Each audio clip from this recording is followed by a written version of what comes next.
All right, today I have my favorite person on the show, Winston, my husband. We've been married 15 years, and there's a lot there, when it comes to money and marriage and working together as the same team, but yet appreciating what we each individually bring to the table.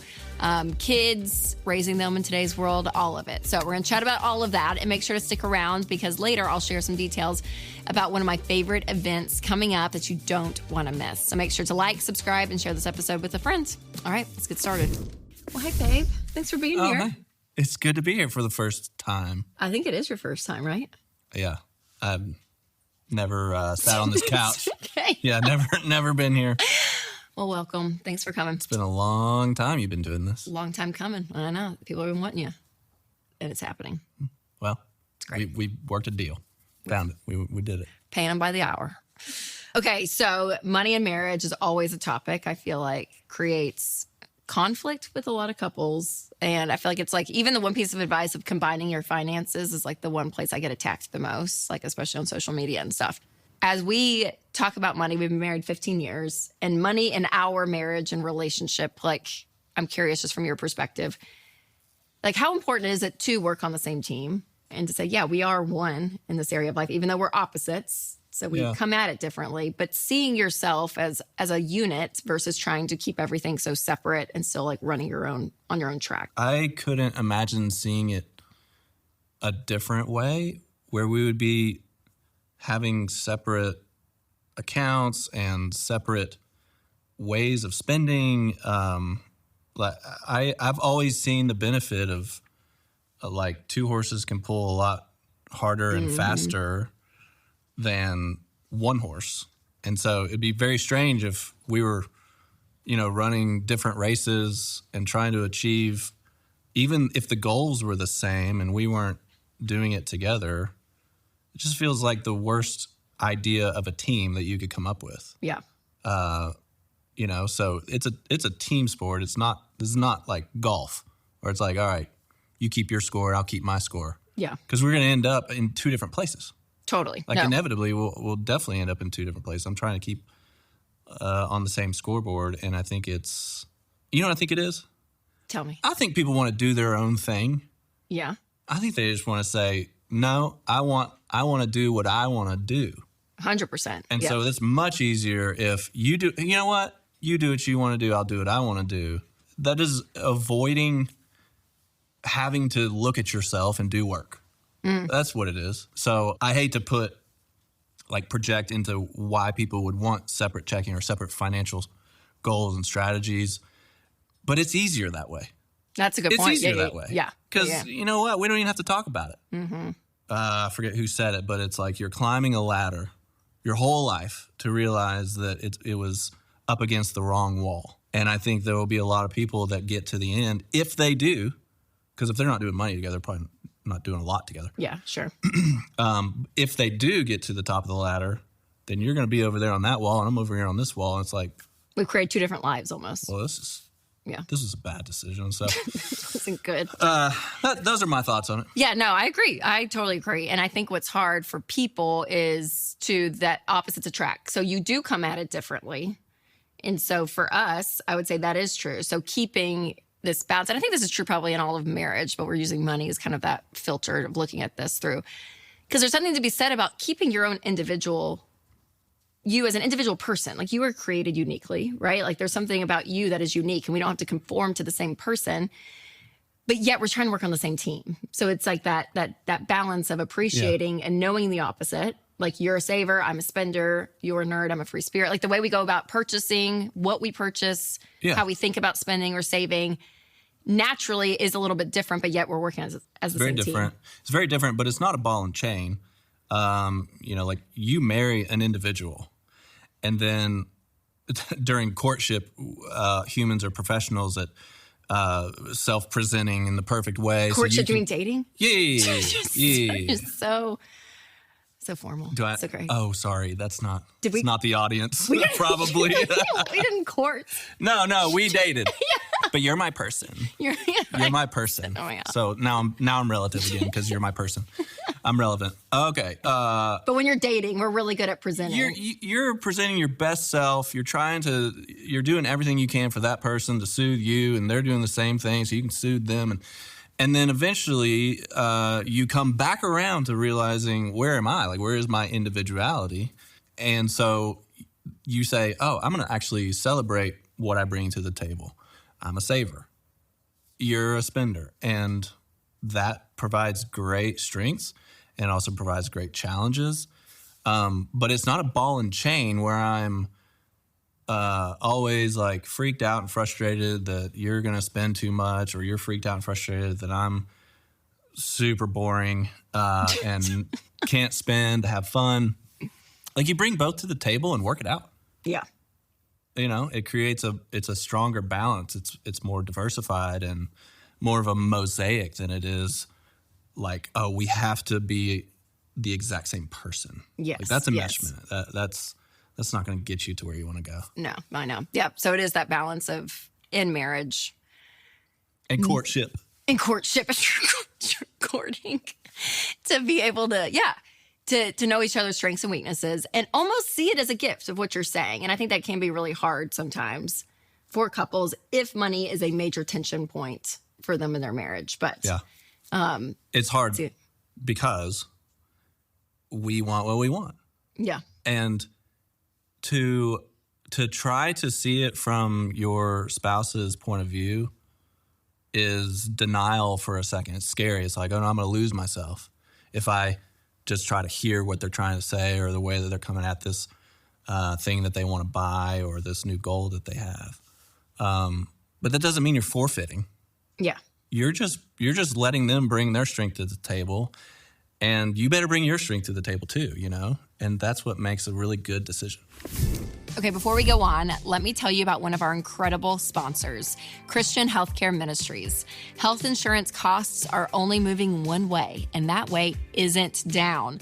The wait times are longer, and it's harder than ever to get anything approved. So if you feel like the system is working against you, try Christian Healthcare Ministries, a biblically based alternative to health insurance. CHM is a health cost-sharing ministry that's helped hundreds of thousands of families like yours take care of healthcare costs, stay true to their values, and avoid getting tied down by miles of red tape. Y'all, there is a better way. CHM programs start as low as $98 a month, so find out more and join at chministries.org/budget. That's chministries.org/budget. We talk, I'd say we're pretty good at setting goals. We usually have like bigger goals that I feel like last like into a year or two or even more. And then once we do it, it's like, okay. And then we kind of chill for a little bit and then we'll do it again. But every year we kind of do a check-in of like, okay, where are we at? We usually do that in January.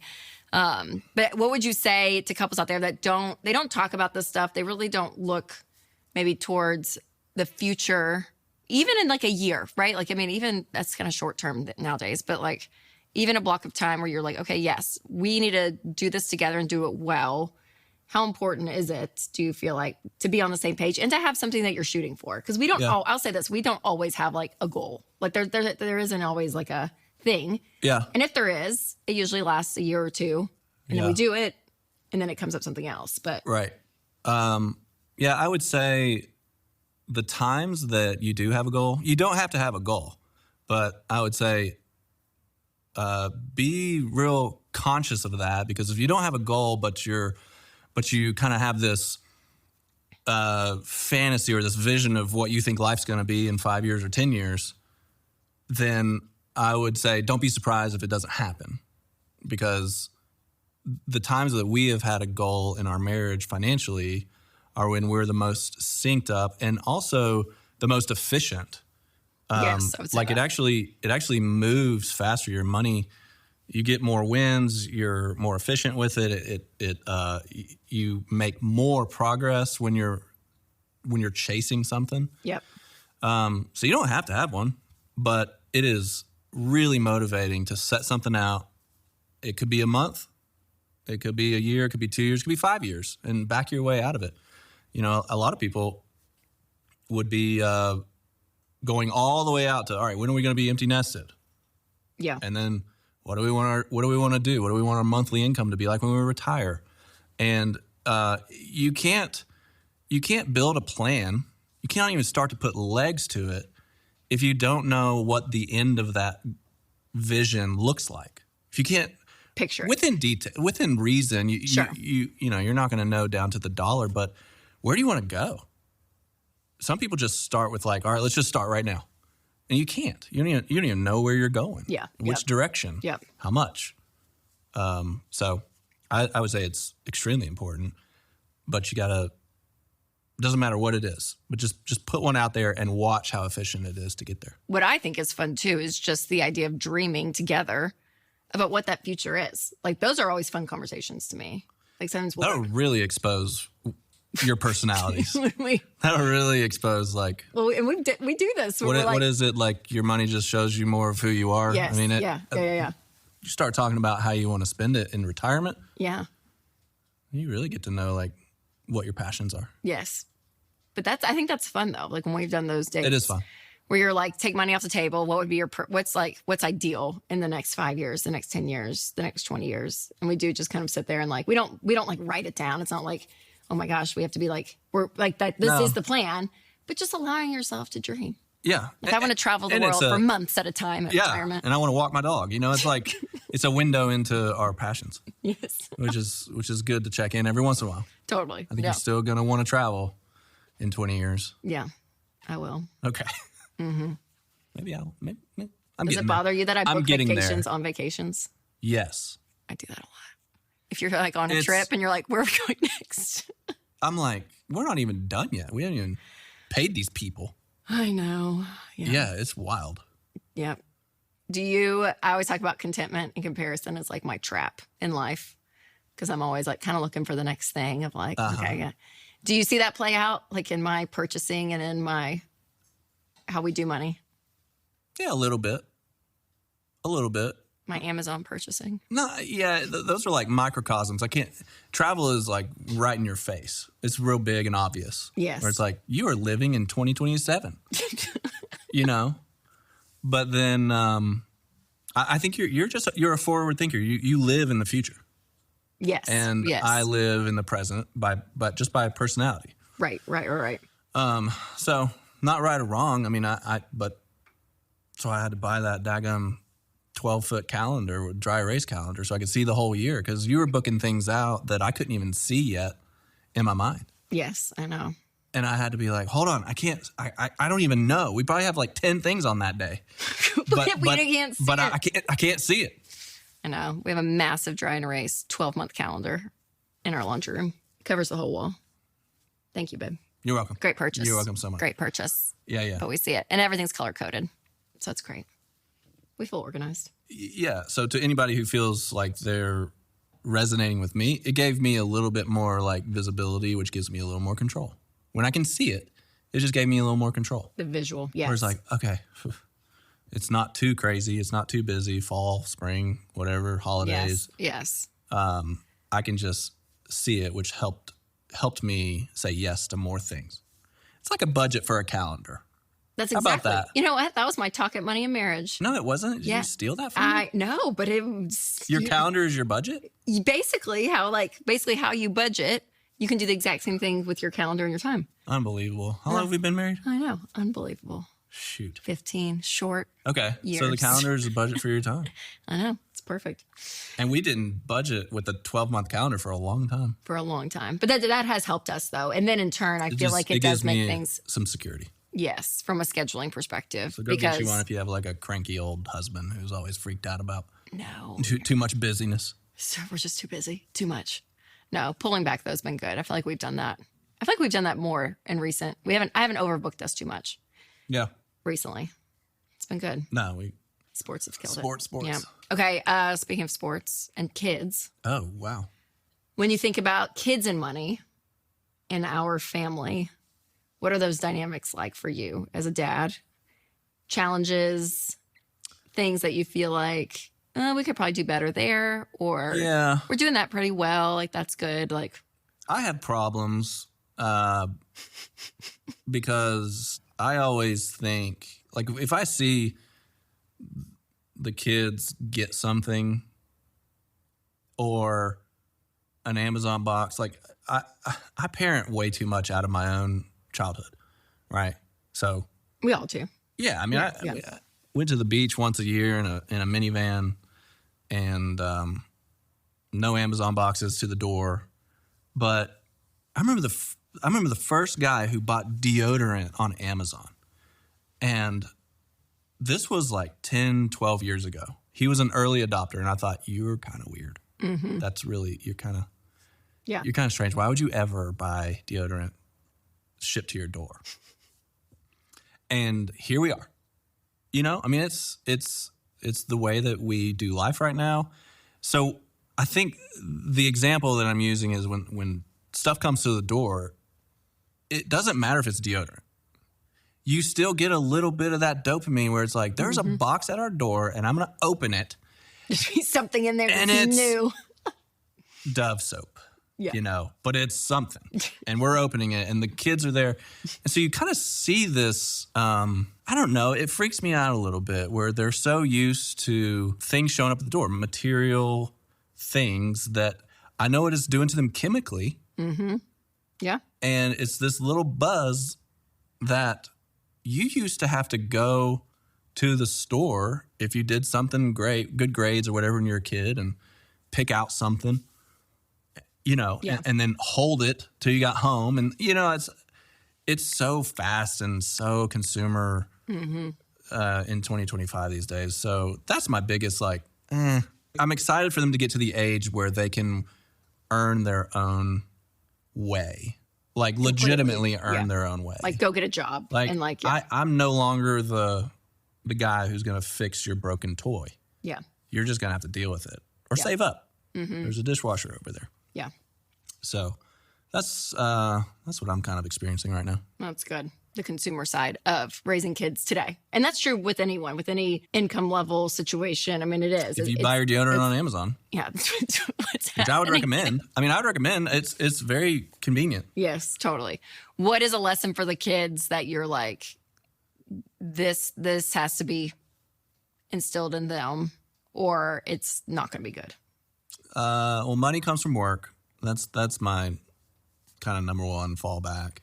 I appreciate the sentiment that you want to find the perfect balance between what you're good at, passionate about, and makes money. But, you know, just go mulch a yard. Like, it's not going to be that beautiful all the time. And even in our generation, I saw it start to happen where people would stay at home. Even after graduating, they would come back home and they would just be waiting on that perfect job. Mm-hmm. And I don't care if it's perfect or not. You're going to have to put in the time and put in the hours, do the grind. Yep. Get that first check and feel what it's like to have earned something that you can put in your bank account and choose to do what you want with it. That's not going to be your perfect scenario. Yeah. Intersection of passion and money. So yeah. The work thing is big. The generosity thing is big. Mine. They're at that age right now where it's so possessive, which is normal. But eventually they will have to raise their eyes up to see other people. And I think that starts with us too. Mm-hmm. I think they will just mimic what we see. Yep, totally. So that's, instead of tossing the toys, let's bag those up and take them somewhere. Yeah. Right? Yeah. Let's get those clothes and take them to the people that just had a baby or whatever it is, you know, and like actually show them how to see others. Yeah. And not just Amazon. Yeah. And not just Amazon. God bless. Yeah. Oh, you know. What about you? Good times, bad times. What do you want them to the kids, the work thing is big. I think there's just dignity in that with what you're doing with your life, and making money that way. But, and I'd say gratitude. Yeah. Which we make them say thank you a lot. Like after. Kills me if they don't. We cook dinner or something. It's like. Kills me. What do you say to us? We make them tell us thank you. But the gratitude piece. Doesn't just. People that are just grateful in life, like happy to be there, you know. I'm just happy to be here. Thanks for this. There's just something wonderful. It's a posture of receiving. Yeah. Instead of like, I get what I want all the time. Yes. Yeah. So the gratitude thing's big for me, I think. No. All right, I hope y'all enjoyed that. And I mentioned earlier about money and marriage, and it's one of my favorite events that we do here at Ramsey. And so this year, the Money and Marriage Getaway is in 2026 over Valentine's Day weekend. So this is just a great time to get away with your spouse. Again, life is just nuts. And so it's sometimes good just to go away, be together, and you're going to learn things. We teach from stage. We also do a lot of interaction with the audience. So there's a lot of Q&As. There's a lot of time to talk with your spouse about the things that we're talking about throughout the weekend. But it's 2.5 days, again, of interactive teaching, live Q&As, and all of it. And so we just create this incredible experience over a weekend. And it's Dr. John Deloney and myself. And it's one of our favorite events that we do here at Ramsey. And so this past Money and Marriage, it completely sold out, y'all. So we do these and the tickets go so quickly. So the next one coming up is happening February 12th through the 14th of 2026. Early bird tickets start at $749 and prices are going up soon, and that's per couple. So it is so worth it. It is a great weekend. People that come, they rebuy for the next year. And so it's an incredible weekend to experience with your spouse. So make sure to come. Get your tickets today at ramseysolutions.com/events. Well, thank you guys so much for listening and watching, and make sure to take control of your money and create a life you love.